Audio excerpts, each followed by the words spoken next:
Here I am again on my drive. Can't actually go anywhere, so we'll virtually travel slightly north to the East Midlands today. So this is roughly where we are, and we're going to head to this region, which is Nottinghamshire, another landlocked county. So you should know by now, because I've said it enough times, landlocked means there's no coastline. Exactly right. So Nottinghamshire borders South Yorkshire, it borders Lincolnshire, it borders Leicestershire, and it borders Derbyshire. It shares a coal mining history with Yorkshire and Derbyshire also. The county town of Nottinghamshire is Nottingham, which is situated in an area of lower hills along the lower valley of the River Trent, and it's surrounded by Sherwood Forest as well in the north.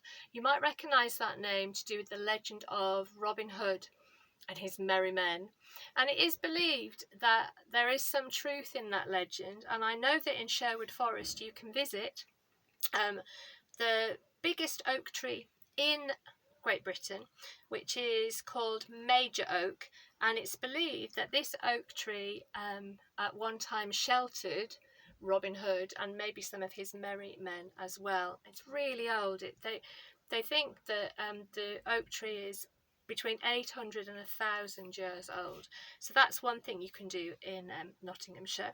Another place you could visit is Cresswell Crags.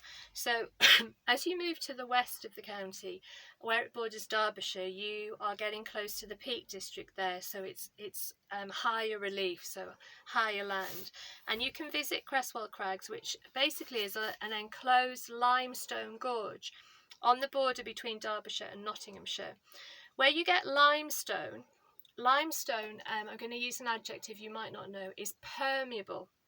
If it's permeable, that means that rainwater can seep through cracks and into the rocks, and when the rainwater reacts with the limestone, it sort of dissolves it, so you tend to get caves. And Cresswell Crags has got some really interesting prehistoric cave art there, and they've even found remains of prehistoric animals, including a woolly mammoth and some spotted hyena remains as well.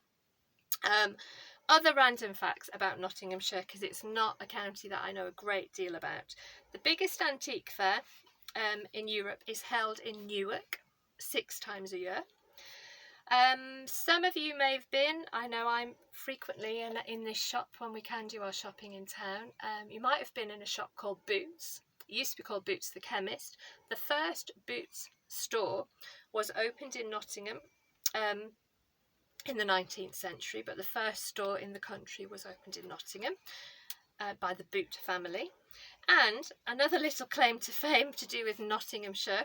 Nottinghamshire gave us the world's first traffic lights. They weren't in Nottinghamshire. The person that is reputed to have invented them was somebody called John Peaknight. He came from Nottingham. And in the 1860s, he created a basic system to control road traffic. He was actually a railway manager who'd been involved in sorting out signalling on the railways. And he'd heard that there were some accidents sometimes on the roads, collisions between carriages and pedestrians. So his first traffic light system was trialled in Westminster in London. But it's one of Nottinghamshire's claims to fame because he came from there originally. Okay, I'll be back soon with another landlocked county in the south of England next time. So next time we're going to Surrey.